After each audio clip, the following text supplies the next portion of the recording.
Good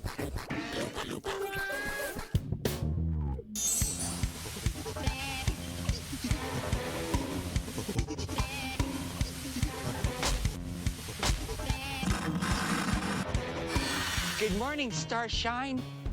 The Earth says hello. This is like a one-in-a-lifetime opportunity. It makes you feel like you're a part of a little bit of history. I'm a gun sure, mostly. But when I heard about these ticket things, I laid off the gun. Switched to candy bars. Tim is very specific about the kind of casting he wants, the kind of characters he wants, how they're going to be presented, how they're going to be played. When I met him in LA, he said, I'm going to be playing 5 Oompas. I said, that's great. He said, it's going to be done in London. I said, that's even better. Are you hep to the jive? Can you dig what I'm laying down? I knew that you could. Slide me some skin. So, brother? I think there was a queue of actors wanting to play Wonka. Okay, then. So when we heard that Johnny Depp was wanting to play him, we were very excited. The Three Musketeers are Dahl, Depp and Burton. You can't beat that. Know why? Know why? Because this gun is a full 3-course dinner all by itself. This Wonka certainly is rooted in the book, but Dahl had given guidelines for this character for me, and then you had to really making very broad strokes to make him come alive. Wasn't that just magnificent? I was worried it was getting a little dodgy in the middle part, but then that finale, wow! Mr. Wonka, again a new young actor who I don't think's done very much before, but seems to be coping very well. Seriously, I cannot understand a single word you're saying. He's just gorgeous. Johnny Depp. Johnny Depp. Gives one the feeling of being in love. You don't say. He was our first choice. He wanted to do it, so it was an automatic situation. Oh, poppycock. He just has that twist, that humour, that wickedness, that naughtiness, that delight that Wonka should have. I always love working with Johnny because he's an actor that likes to try different things all the time, and that excites me. And each time I work with him, it gets better. These are everlasting gobstoppers. You can suck on it all year, and it'll never get any smaller. Isn't that neat? It's a very interesting interpretation that Johnny Depp is giving it. And it's pure, it's somewhat childlike, but it's deep and it's vulnerable. I always thought a verruca was a type of wart you got on the bottom of your foot. It's such a great honor to have been chosen to play Willy Wonka. Watching Johnny, you can't see the wheels going round. You keep saying to yourself, how is he doing that? And I don't know. Bring in the chocolate. My initial idea was I kept seeing like a game show host, you know, like a bad game show host in a way. Bravo!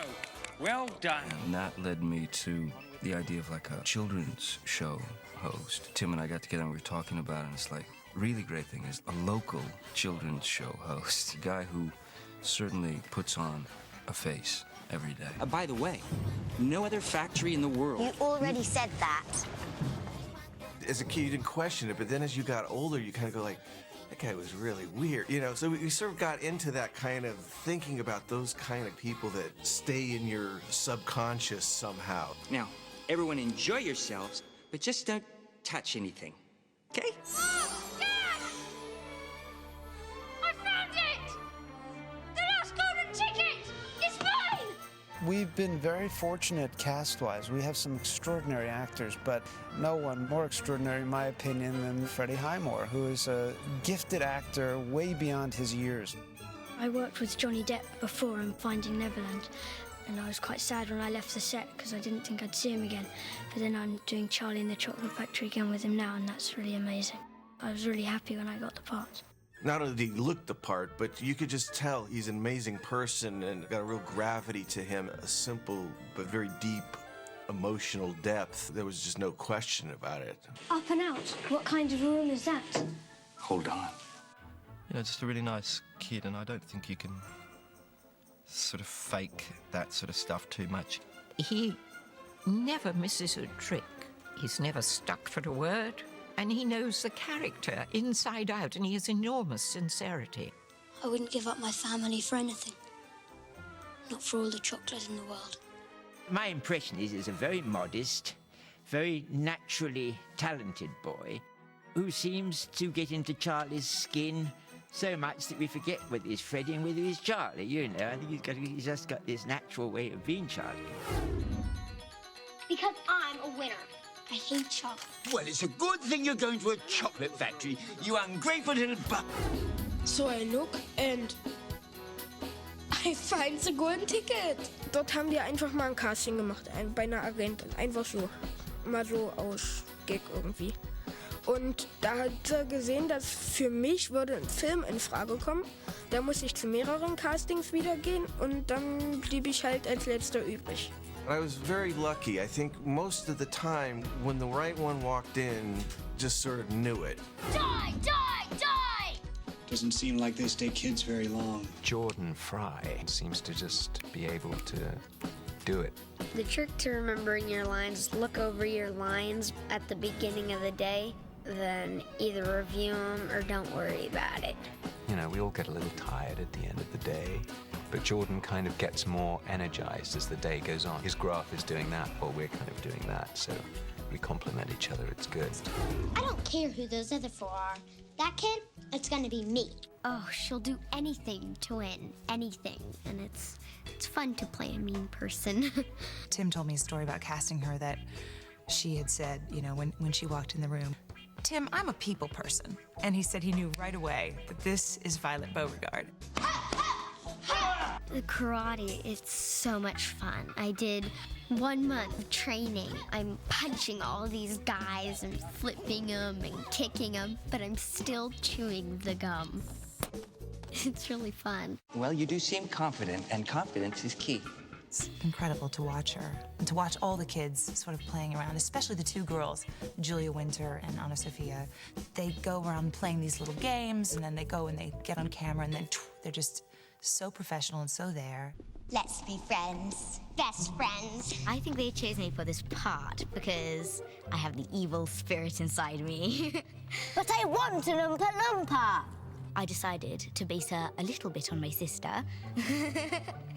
No, not really. Lovely Julia. She's absolutely great. It's her first movie, and she's taken to it very, very well. I think she's like all of us. She just considers it a great treat to be in it. And Tim has seen something in her that is exactly what he wants and why he thinks she could be such a great, spoiled girl. Actually, in life, I don't think she's that kind of girl at all, but she's obviously got the ability or the memory or something within her to connect with that character. They're just an incredibly varied bunch of kids, and they're just great fun to be around and great company, and they keep us all in tune with what this whole project is really about and who it's really for. Nothing goes better with cabbage than cabbage.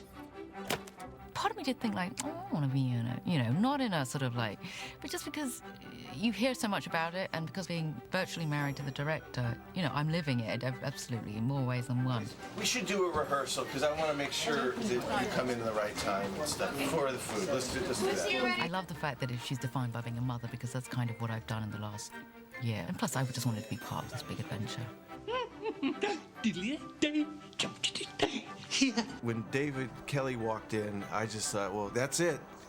He's Grandpa Joe, and he's an amazing man. Exactly. It's the traditional grandfather-grandson relationship, I suppose.